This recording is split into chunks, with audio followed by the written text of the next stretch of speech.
You're listening to a Roddenberry podcast. You're listening to Mission Log the Orville, an episode-by-episode discussion of the adventures of the crew of the USS Orville.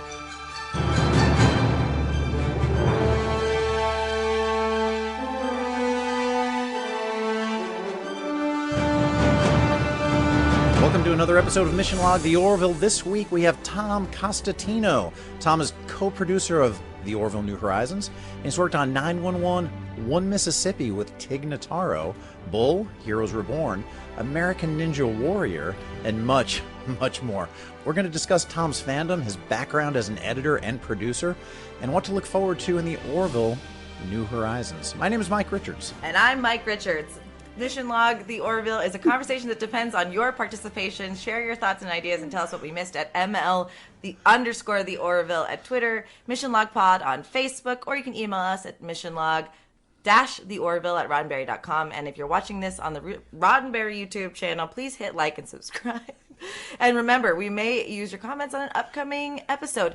Wait, Tom, my friend is the showrunner for the junior version of American Ninja Warrior. Oh, no way. Who? Jason Wynn.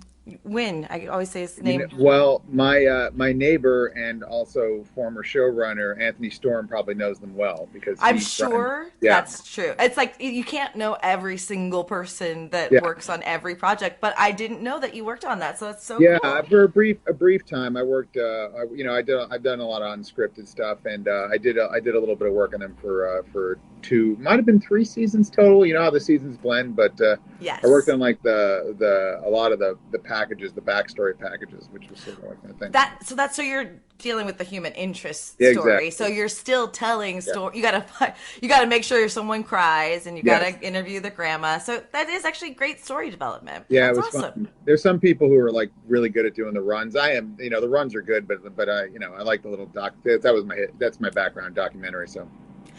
We loved Ninja Warrior when you were a kid. The Japanese version of it, when the kids were 2 and 3 years old, just toddling around the house, we would set up obstacle courses and just have a ton of fun with it. Oh, seriously, when it was on G4 back in the day, and then more recently than that, American Ninja Warrior. So it's great. We did actually watch that show.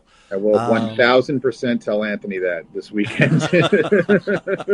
and he's gonna be like, "This is why I do it, man. This is why I do it."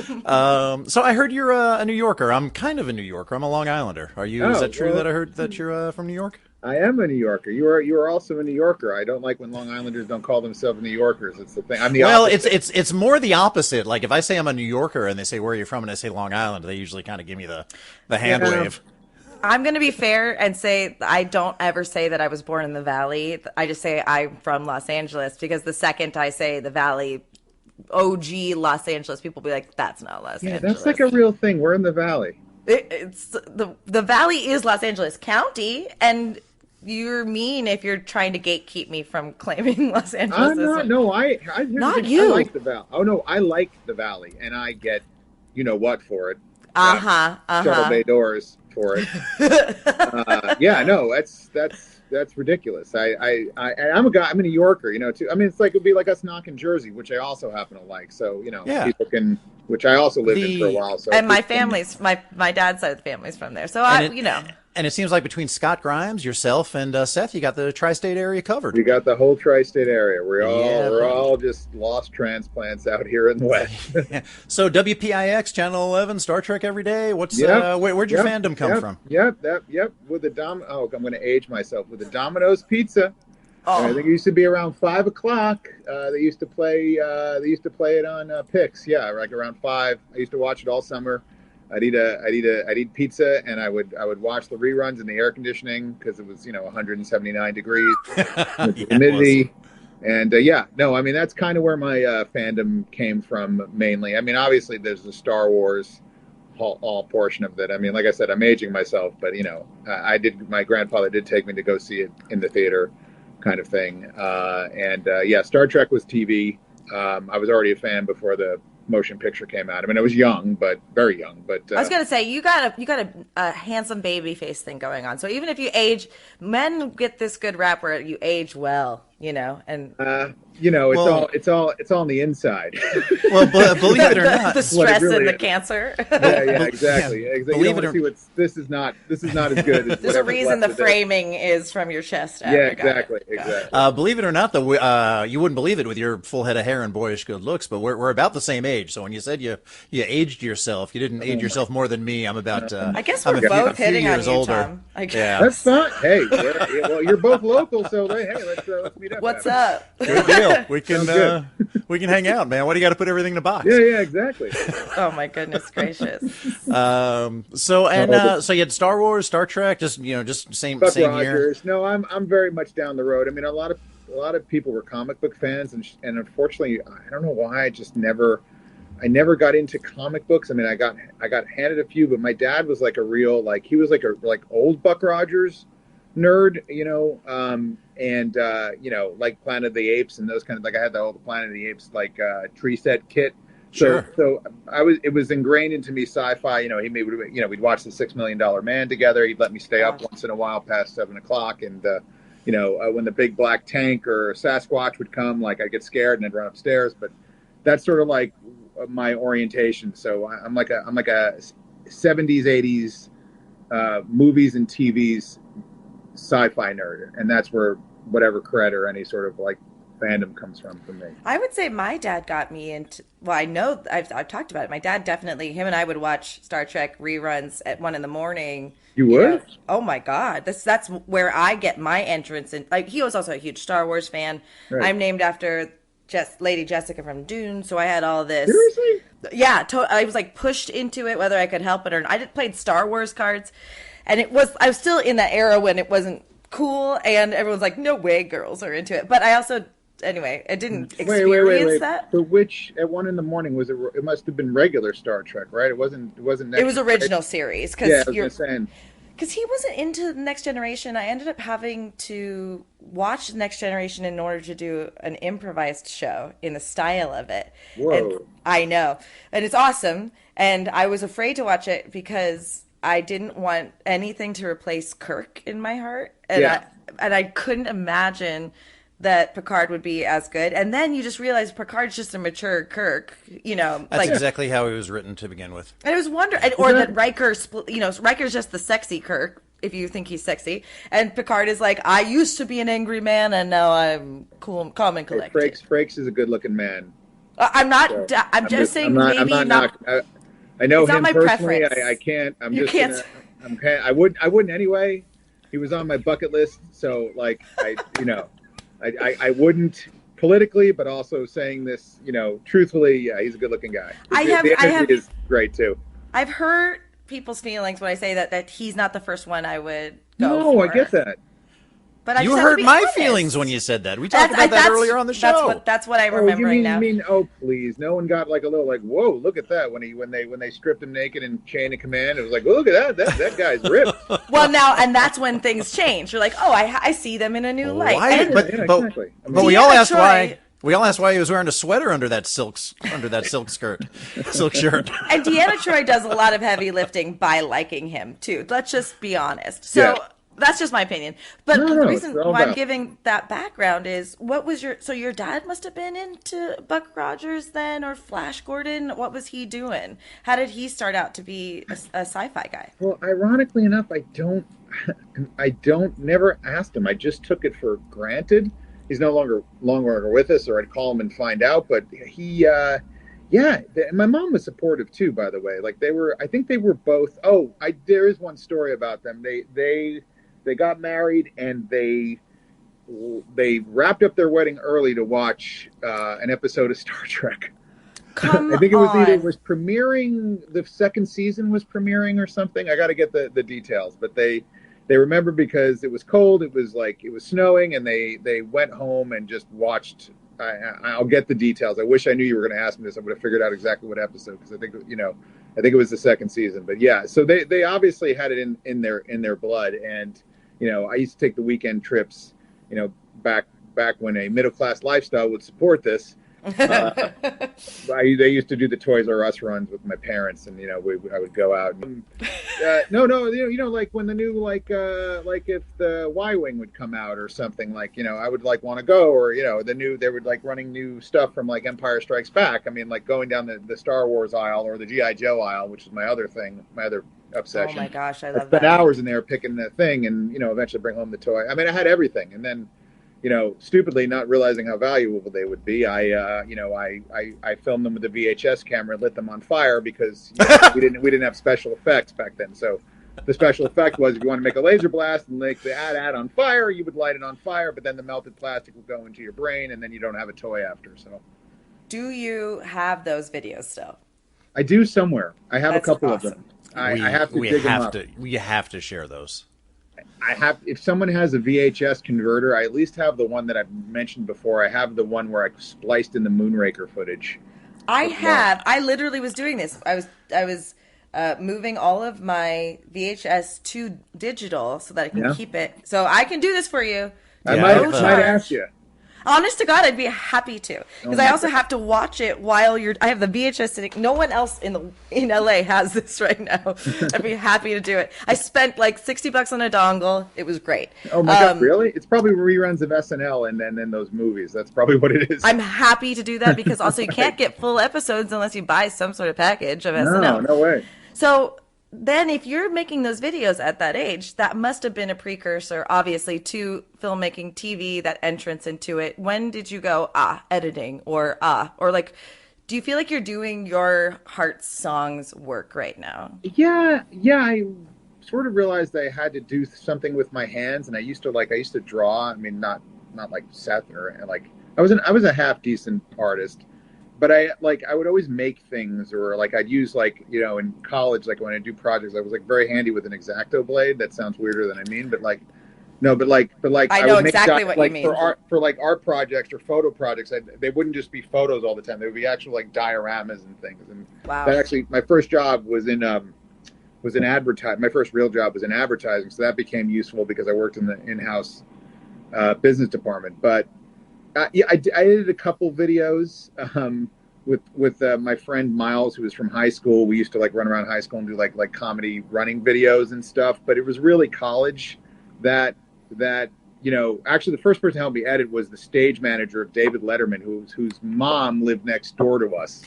That goes right into our notes, man. I was going to ask you a little bit about Ithaca College. Is that correct? In upstate New York. My God, wow. You did your homework. He's the dude. He's the man. Yeah. And this gentleman that you just mentioned, friend, mentor, co-art. Actually, not a mentor, a neighbor. B. Samaha. I hope I'm getting this right. She was our next door neighbor in Bay Ridge, Brooklyn, for years. Lovely, lovely woman. We used to play hide and seek around her house.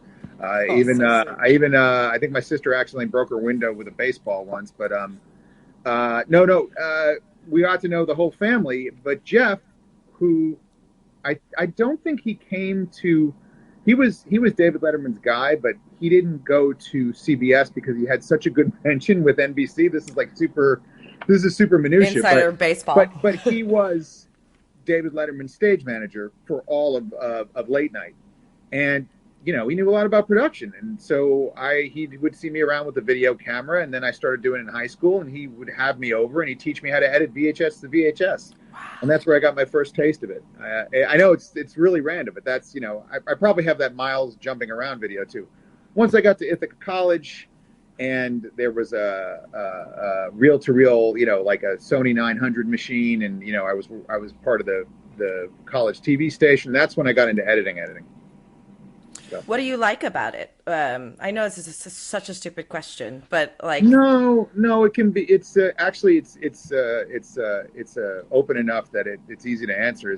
I like being able to sort of move the pieces around and be able to push something beyond what was originally created. I think that's the fun of editing, is that kind of like production. I'm not knocking production. Production is impossible, but production feels like you're grabbing the money in the money box, right? You do the best you can. You don't get every dollar, and now you got to walk it back and count it and get it to a certain amount, and that's my job to put it into neat stacks, and also try and figure out how to reconfigure the money to make it stretch to be the money you were originally intending it to be. So it's like problem solving. I'm so sorry, Mike, but it's like problem solving. And then when you're like, oh, I can't believe these two shots lined up and they shouldn't have, there's like a little bit of an elation that happens. And I probably have some kind of savior complex too. So reminds me of an adage. Reminds me of an adage that I heard that, a director kind of has the most impact on a feature length film.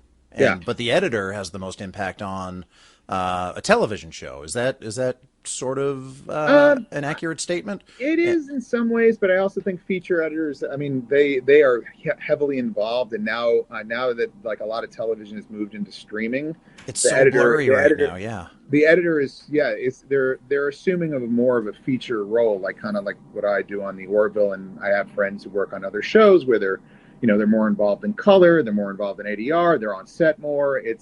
It's much more symbiotic in that way. So because as TV and cinema are sort of merging in their production value. You do have a lot of control, but it's either a director's medium or a showrunner's medium, and you're here to serve that vision, and you do the best you can.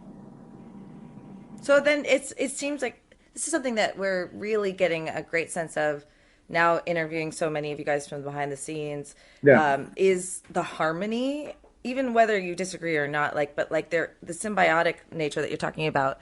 Not every set can say that you also like working with those people or that you can communicate. But it seems like the Orville's success can be contributed in some ways to not only you all being experts in your field, but liking working with each other and being able to work closely and enjoyably. Yeah, we spend a lot of time together. So, more electronically now than in person, but for a long time we were all crammed in rooms or sets and things together in person. So, we can joke and, we can say we're a dysfunctional family, but it's not even secretly. Like we all are here to sort of make something we love, and the boss loves this thing more than, his passion makes us want to do our best, and also smart. I mean, I'm not saying this because you might hear it. The man is the sharpest man I know. So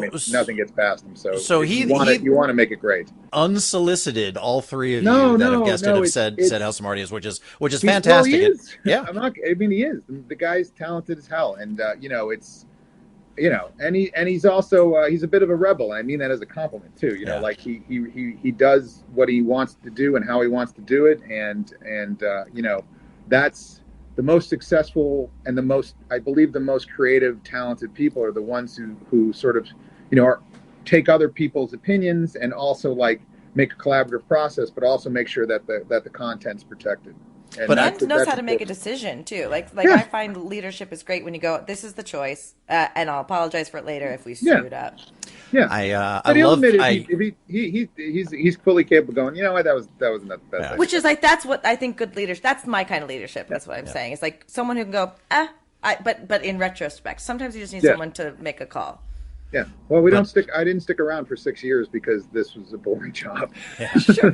So I love the fact that all three of you guys have brought that up, and it's gonna feed into maybe a few more questions that I have for you later on. But I'm having a hair issue. So oh, it's all right. Hey, that's all I do is touch my hair. Yeah, at least you got the hair issues to have. So good for you. Oh, please, barely. Here, let's not. The lights. Let's not do that. It's very flattering.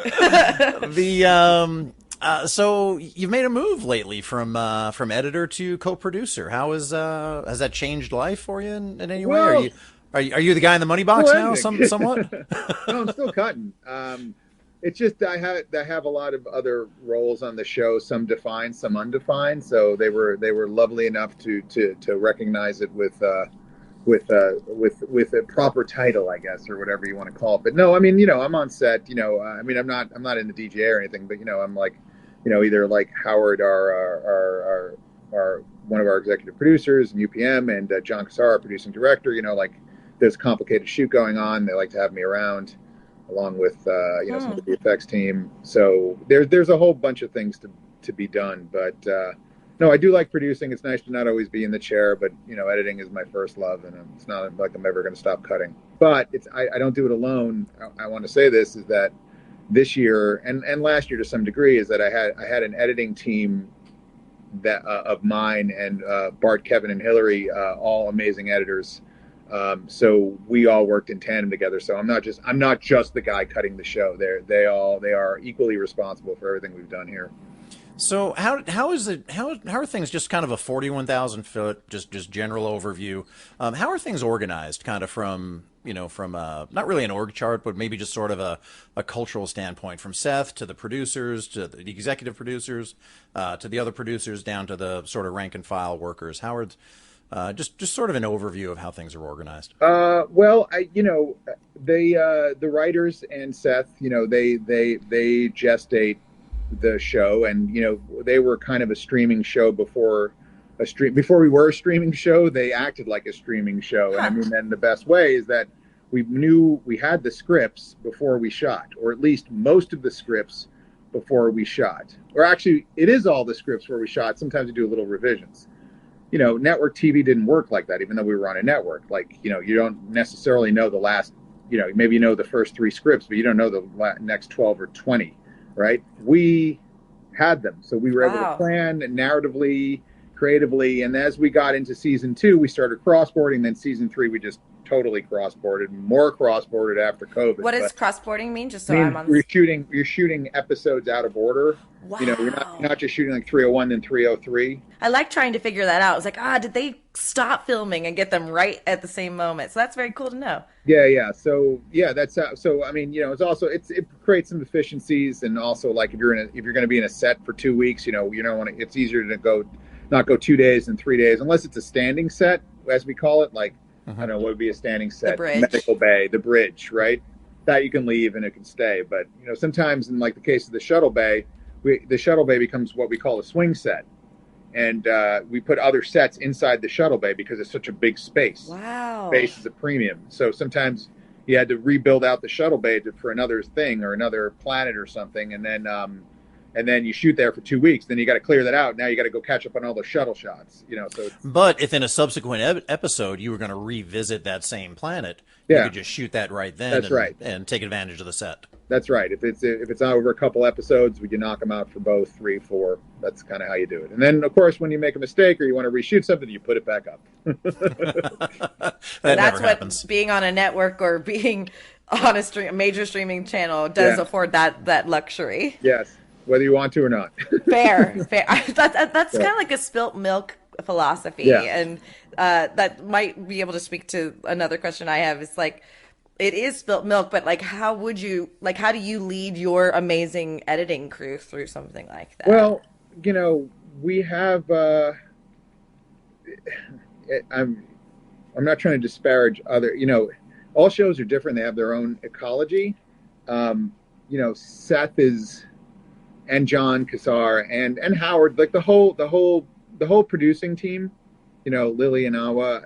They're all good at like, if something's not working or we want to add something, either Seth will figure that out and then we'll figure out a way to build a blueprint in which to go do a pickup shoot or an additional shoot, or I'll come up with something, or one of our editors will say something to me and then we'll work it out together.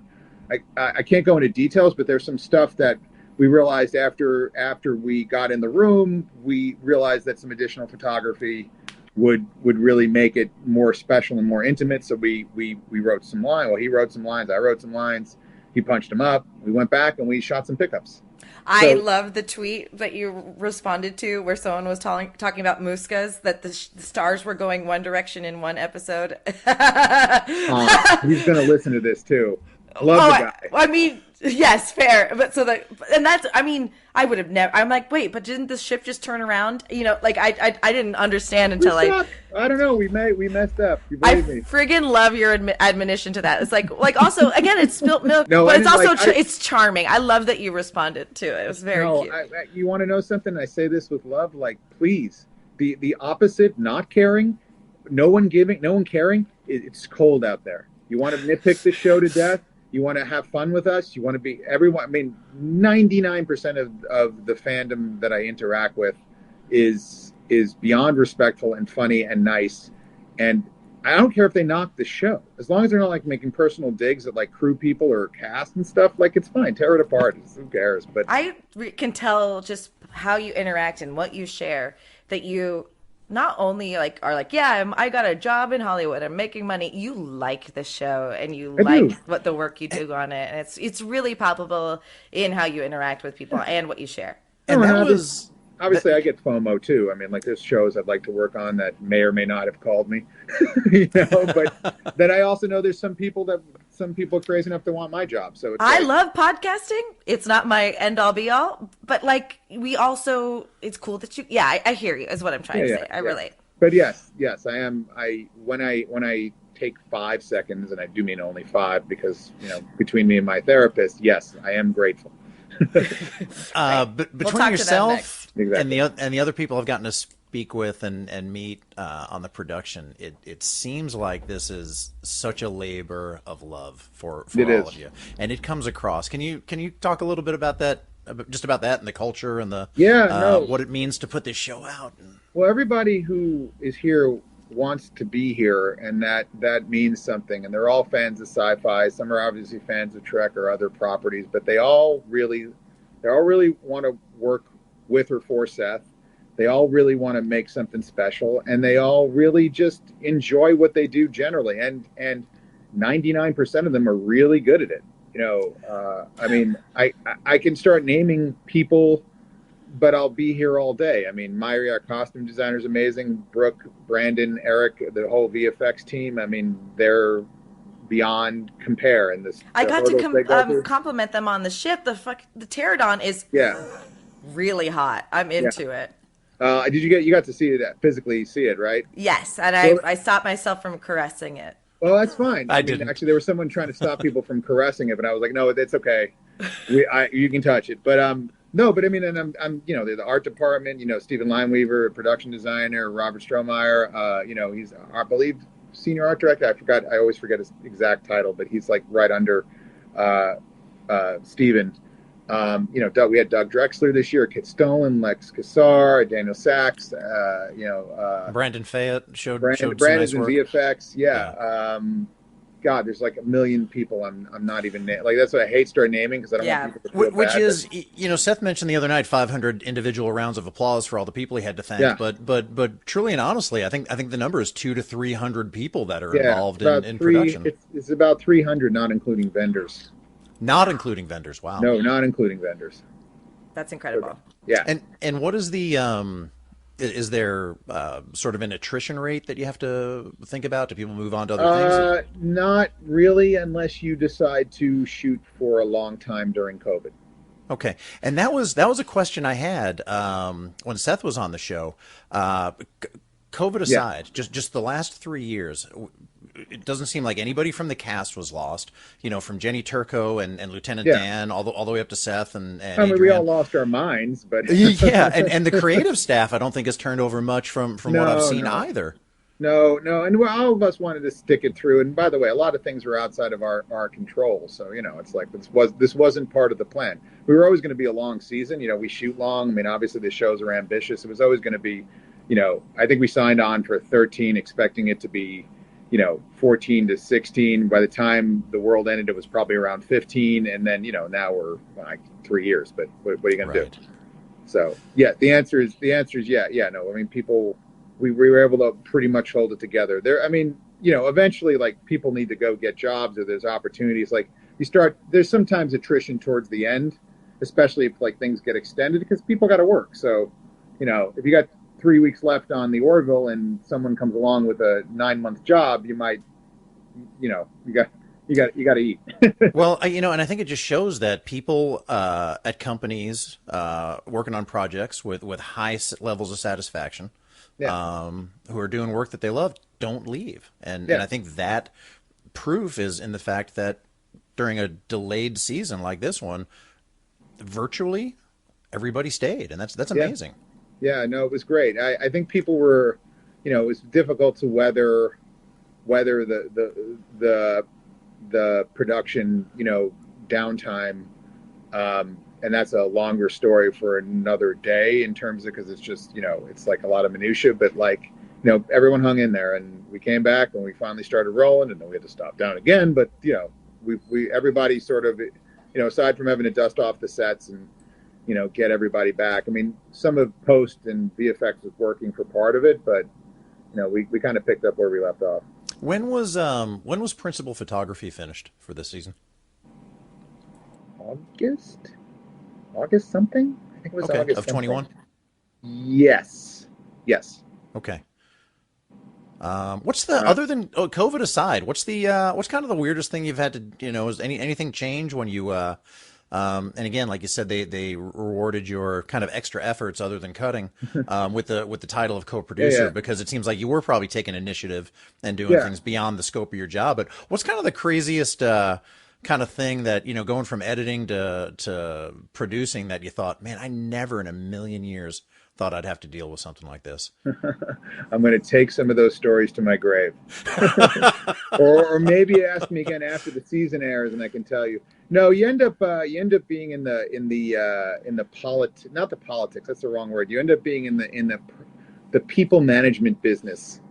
You can't just be like, I'm going to go in my room and hide and do dailies. Now you're like, I have to manage this interpersonal crisis, not my own, or I have to manage, this where you have to sort of figure this out from a politics standpoint, and that's the kind of stuff you don't expect. It's suddenly you're a manager now, I think it's good though that it's awesome that you said that they recognized that you were doing those things, so they made sure that you had a title bump. But also there is something to be said for advocating for yourself, because especially in this business, you can either be too accommodating and not get rewarded for that, or you can be just accommodating enough to be recognized for that. Yeah. So I think that's a compliment to you, I think. Oh, thanks. Well, you get used to it. And want to know something? Like, some of the people I love and know in this business, like, they're impossible businessmen, but they're great people. And it's like, in business, it's like, nothing is sacred, no friendship. And the minute you finally come to like one of you breaks and you make the deal you make, you shake hands and you never talk about it again. It has to be that way. It's really weird. It's a weird dichotomy. It has to be that way, and because it is like the agreement that we silently make and verbally make, that you have to make money. Yeah. And so it's nice to have an agent negotiate that for you, but sometimes you have to be the one like, I'm actually going to get paid that, or advocate. It ends up being a group effort too. My agent and I, he's great, but sometimes we have to team it from two sides, and he's seen it all too. But and then there's always going to be something else that challenges it too. But it's in its own way. That's its own thing. You have to produce your life and a show at the same time too. Right. And when anyone who works in this town, producing the show, there's more time to do that. You spend more time in that than sometimes producing your life. One of the first things Seth said is like, not surprising why what marriages don't last in Hollywood. So so how's your love life? It's I have very patient people at home. I love that. Who also understand you need that. What? It's nice to you need that sometimes, the balance. So no. It's thank the Lord, as I probably will be here late tonight. So.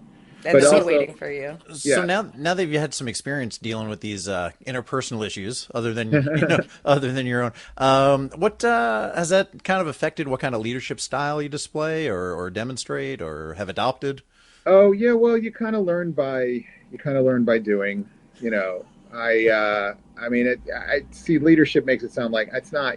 I'm not like running troops or anything. It's but it's just more of like serving your people. Yeah, no, you try and do right by the people who work with you, for you, near you, as best as you can. And even if you can't reward them at the first second, you try to make sure they don't get off the job without some kind of service effort for their reward for their service. I'm a firm believer in bumping up AEs and doing all that. And, otherwise, what the hell are we here for if you're not mentoring or if you're not trying to help people move on? Especially, I know how hard it is to not have people help you.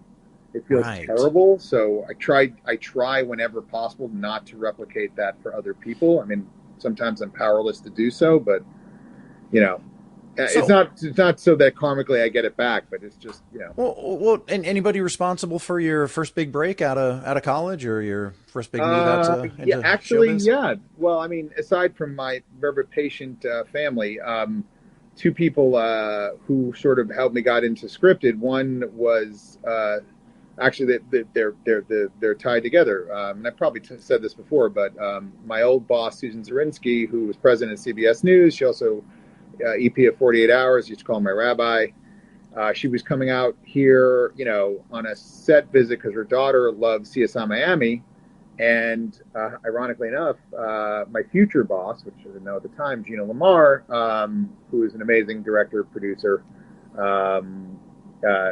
she worked on CSI, and she was like, "God, we're looking for an editor. We work along traditionally. We need somebody who can sort of like, be good with story and work with difficult footage and blah, blah, blah, blah." And my boss goes, "Well, you know what?"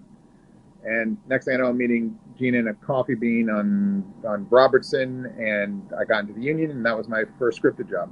Oh, that's amazing. And Gina and both Susan have been very gracious to me all through that. I owe them my career, basically.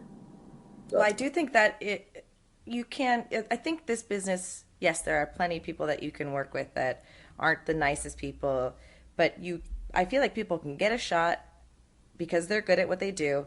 But if you're not good to work with, you won't continue working. So getting that little leg up is wonderful. And then your work and your ethic speaks for itself, wouldn't you say? Well, self-congratulate yourself is what I'm saying. No. I'll throw you one different is that, people can be grumpy. They can be, maybe they're not always, especially in this town, they're not always like, in a perfect space all the time because it's so stressful. But what is the gestalt of how they take care of you? What is the gestalt of what they do? And you know over time when you see who those people are, and those are the people you stick with.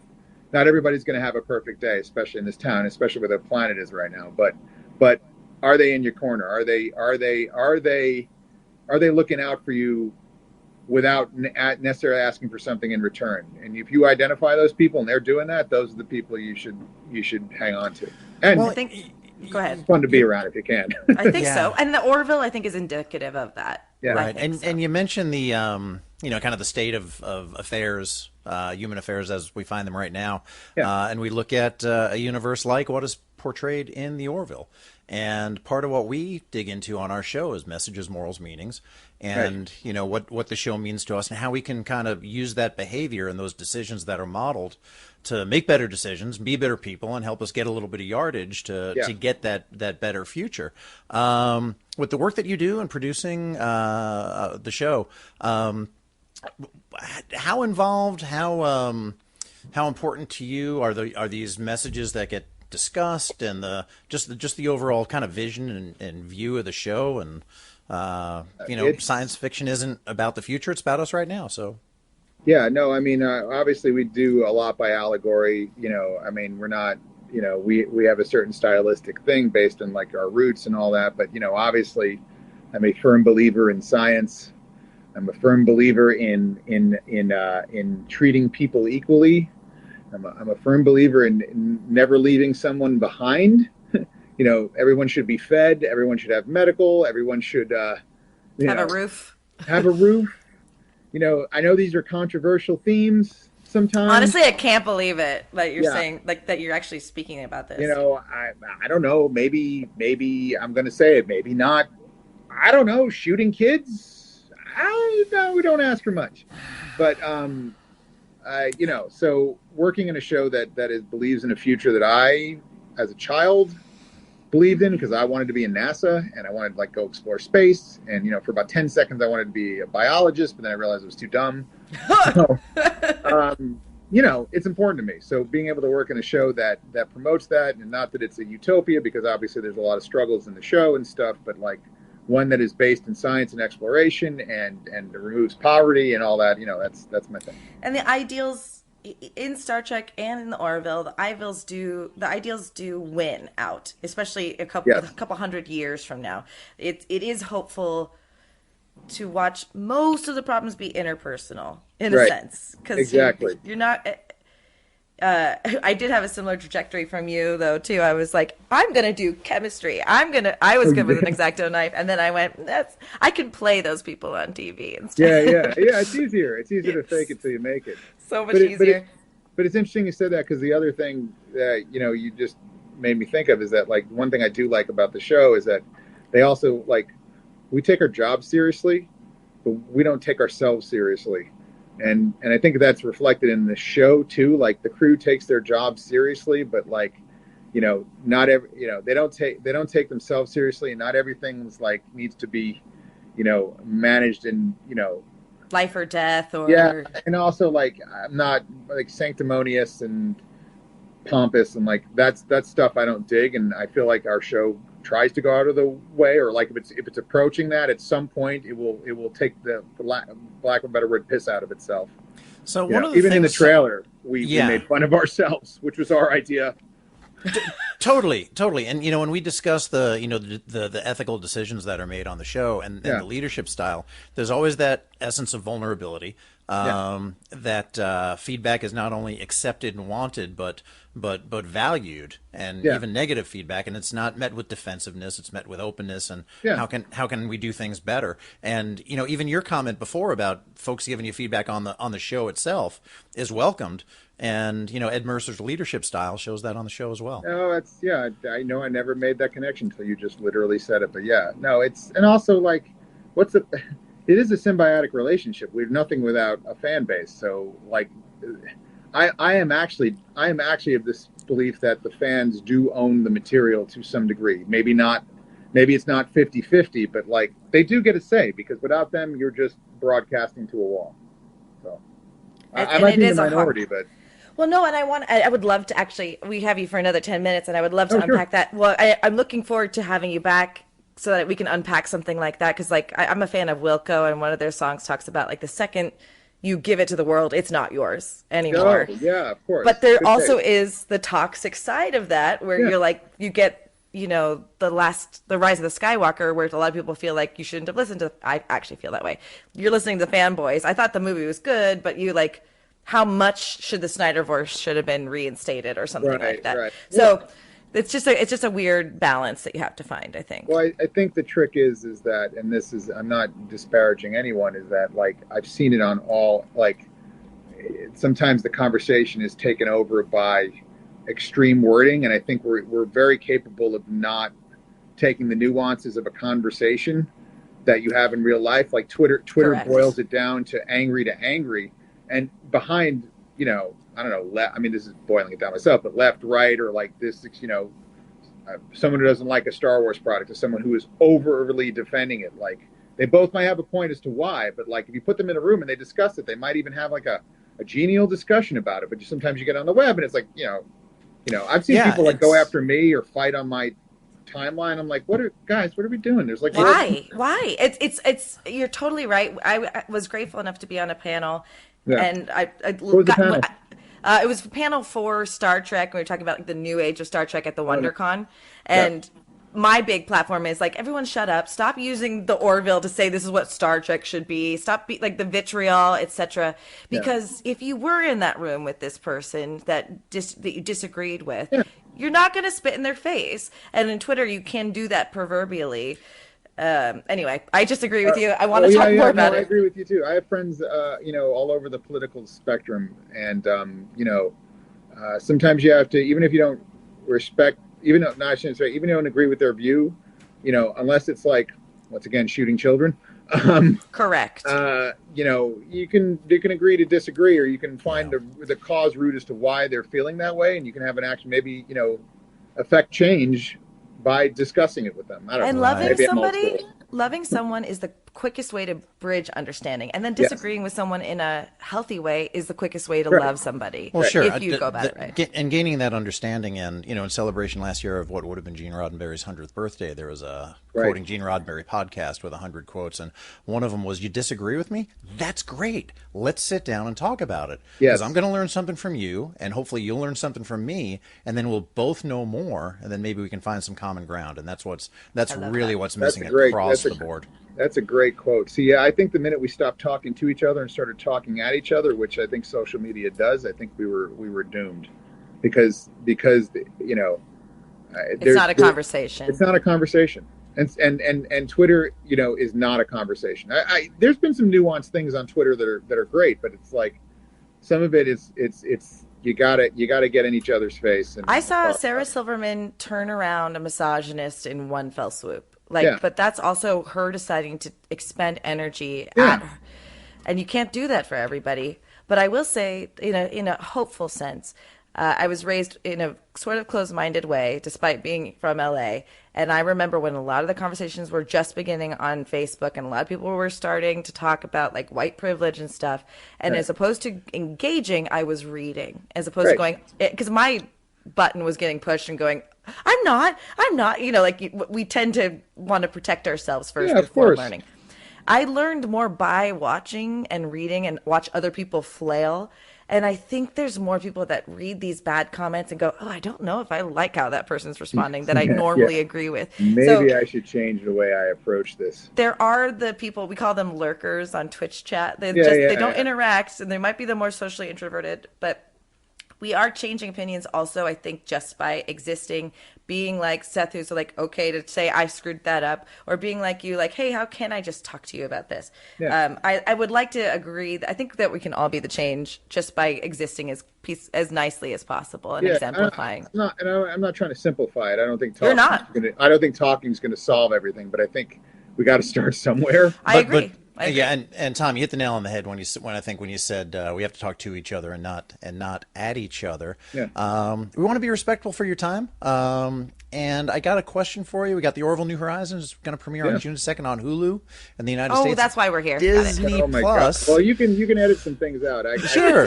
I mean, if it's really, okay. If you want to talk, I can stay a while longer. I don't know if you cut it off at an hour or what you want. Oh, no. That's but we got it's Disney. more being respectful. We didn't talk about the show. We should probably talk about the show. I don't know. Everyone's talking to you about the show. Let's just talk. I'm going to let Mike ask the question. It's so boring. Oh, God, it's so boring. Yeah, it's so. I thought you were gonna do some. I thought now I'm just a waste of 45 minutes to you. Get out! I hate No. This has been phenomenal. Obviously you cannot say anything about season 3 specifically, but the Orville New Horizons. Excuse me. What can you tell us about it at this point? It's funny because you have seen the first episode. Oh yeah, we have, and I need to see them all. Too, right? I need to see all of them in IMAX now. We have access to 3. Yeah, access to 1 and 3. That was the I mean, it's been my life for 3 years, so it's I think it's an excellent continuation of where we've been before. I think in some ways. It's maybe there's a little bit of a tonal shift that I think some people will probably take some issue with and some won't. I don't know. I'm proud of it. I'm a little too close to it almost to give it a fair answer, but I think if you're a longtime fan, you'll get rewarded for sticking through and because we're 26 episodes in, we're able to layer storylines and some other things, and obviously we brought production value. But I also think if you're a newbie and you watch this as the only season, you might need a second to just catch up, but it's all there.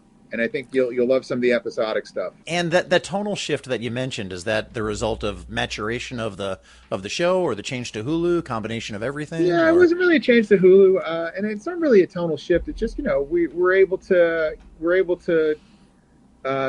be a little more emotionally connected to stuff. It's like we're able to tackle some bigger themes, and Take it's your not all. time. It's not. I mean, as much as we love him, it's not all. It's not all peeing off the side of a cliff. Not that I don't love Geloja, because I sure the hell do. Hey man, and they earned that. You guys earned that episode. Yeah, and there's some episodes which are still percolating that are very funny. And there's funny bits. It does not in any way abandon its core or its roots, but they're more featurey now, so it breathes, and it's a little bit of a different animal. while still seeming just like the show. I mean, tell me if I'm crazy. You saw it. No, we saw it. It seemed like we mentioned before that blurring of lines between feature films and television on streaming is really captured in this project, I think. Right, but not to put you on the spot, it's still on brand, right? 100%. Okay. My opinion is no, seriously. You can tell. This is the point where you can tell me I saw. Like seriously. This is my opinion. Yeah. It's even an improvement. I think. Okay. Yeah. Great. It was. Great. It's, Thank God. Well, no, because I'm one of those people personally who's like, I can't dissect Community. I love Community. We talk about Community all the time on the show. I'm not going to tell you season 6 sucks because it's still some things I like watching. Well, if you're not going to tell us season 6 sucks, can you give us your season 7 pitch? No, but my point is I don't. What about season 4? The season I did not get hired on.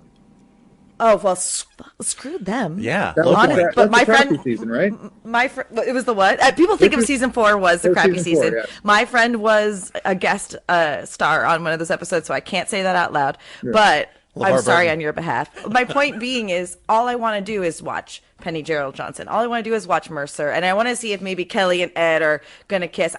So like, if I get 10 minutes more of this show, that's going to be awesome for me. And what I can say without revealing storyline is getting to sit with the characters and watch them experience an emotion as opposed to tell us how they're feeling was an enjoyable, wonderful experience. That okay. So you said it better than I, so I'm just going to shut the hell up. Yeah, it was 25 minutes.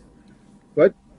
I was going to say it was about 25 minutes longer than a 43 minute episode was, and the time that was taken to let you emote with the characters was so worthwhile. Incredible. Well, that's amazing. Well, here's the thing: is that season 1 was 43 minutes standard broadcast. They did us a favor and gave us 48 in season 2. Wow. Now we're in sort of that trend of other streaming shows. We're not like Stranger Things. There's no 2.5 hour episode. That's a Marvel length feature, but we got a couple of 80-minuters, and we got some 60-minuters. And I'm going to be thrilled when I watch those episodes. And some of the scenes are, like you go through a battle scene. We're not sitting around, like people aren't taking like long thoughts and pauses. There's still battle scenes. There's still, cut out, but if we need people to act, we let them act. We're letting the actors do their jobs. And we're blessed with a great cast who can act and also emote and also make jokes. So they get to do it now without us trying to make a runtime. And the audience benefits truly. Yeah. I am the one who actually has to run, but this is why it's less respectful out of you. I just made it seem like we were respectful of your time. But I asked Seth this. I would love to ask you this too. If you could summarize the entirety of season 3 into one word, just one word, what would it be? The first word that came to mind was epic. Ooh. I love that. David Goodman kept on saying barn burner, barn burner, barn burner. I know, he loves barn burner. I'll give you one more, maybe. Okay. Satisfying.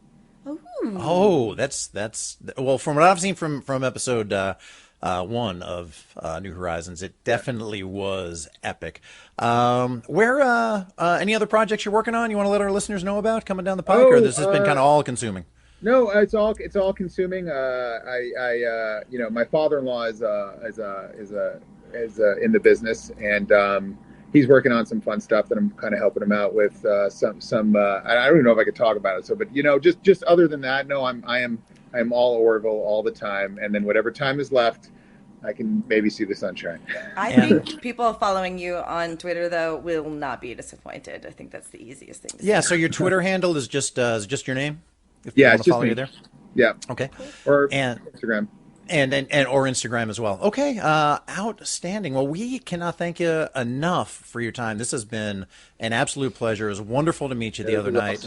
Awesome. Everybody for the last month or so has been talking about how much fun it's going to be to sit down and chat with you, and it did not disappoint. Truly. And thanks for being such a good friend of the show.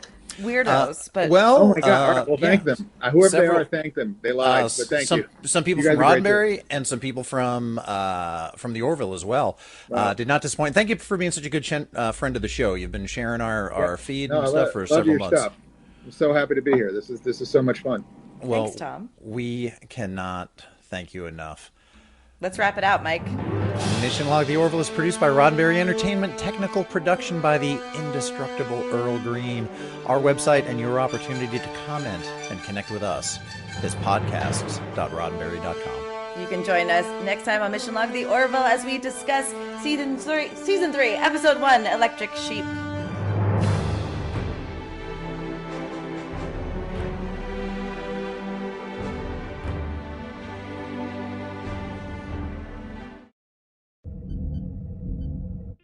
This is a Roddenberry podcast. For more great podcasts, visit podcast.roddenberry.com.